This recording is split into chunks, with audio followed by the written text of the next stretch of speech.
Ms. Gilbert. Hello. Okay, so I'm going to get straight to the point. What was your greatest contribution at your school? The establishment of an honor society with our partner, our school corporate partner at the time, that allowed us to recognize students who were high achieving, who were interested in the STEM, science, and math career paths.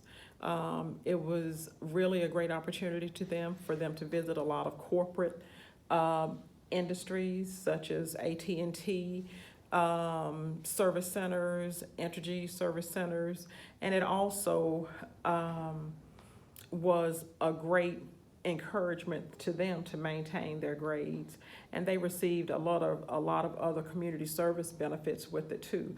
So that was a program that I was quite proud of. Okay. How did you motivate and encourage your staff members? By modeling ethical conduct as a supervisor, because I believe in a leader that you have to be ethical, you have to be consistent, you have to model the type of communication that you want to go forward between your faculty. Any adult in the building has a standard of communication that they should exhibit when they engage their peers, other teachers, administrators, and also a standard of communication that they need to adhere to when they engage students.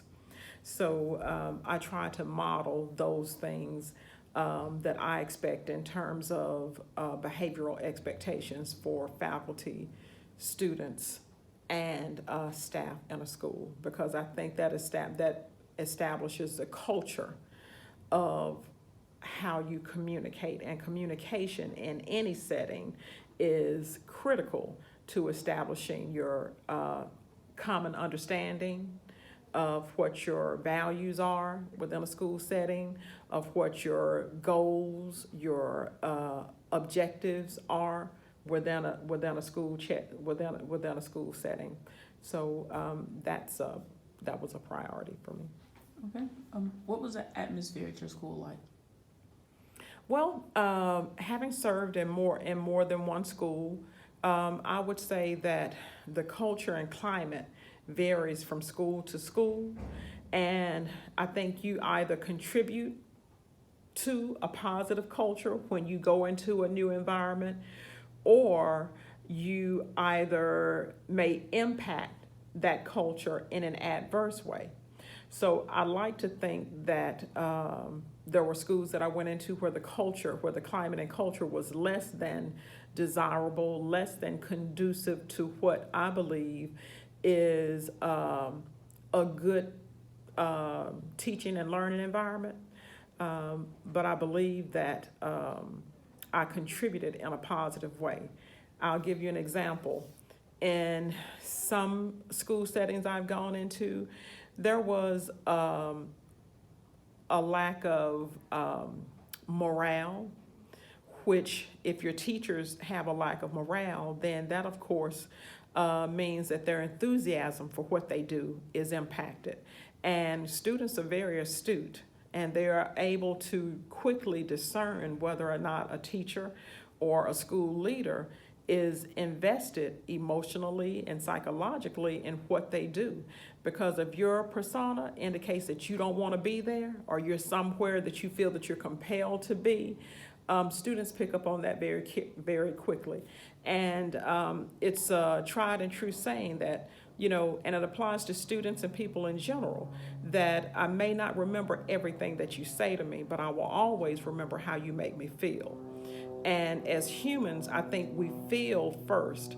And so I think that's why your culture and climate varies from school to school, but wherever you are, you need to try to work on improving the climate and culture. And part of that is, working on morale, working on motivation, because everyone needs to be incentivized, and that includes teachers. So I guess to answer your question, which was what was the culture and climate like in the school where I was, because I've been in multiple, in some it was excellent. I'll give you a difference. In one school setting, and I won't identify the schools, from the moment you enter the building, you're greeted by, whether it's a resource officer or the custodian or the first or the secretary in the front office. But in that particular school setting, whenever you entered the building, you were automatically greeted in a positive way by anyone who worked there. And there was never a wait. Everyone was very polite and professional. In another school setting, you went in and it was clear from the appearance of the building to going into the front office where you had people kind of milling around.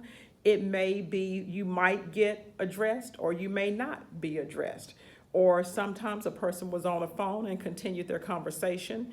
And not that you should immediately drop everything when someone walks in, but you minimally make eye contact and at least acknowledge the person and let them know that you know they're there and that you will be with them in a moment. So I would say just that first impression that people get when they walk into it, when they enter a building, is powerful, and it sets the tone for what their disposition will be from, or what their impression of your school will be. So that's why your custodian, your janitor, your secretary in the front office, your school resource officer, everyone in that building needs to understand the importance of first impressions, or how people are treated when they are engaged when they enter the building. So some schools have been great and some not so great. So since I was in multiple settings, that's my answer.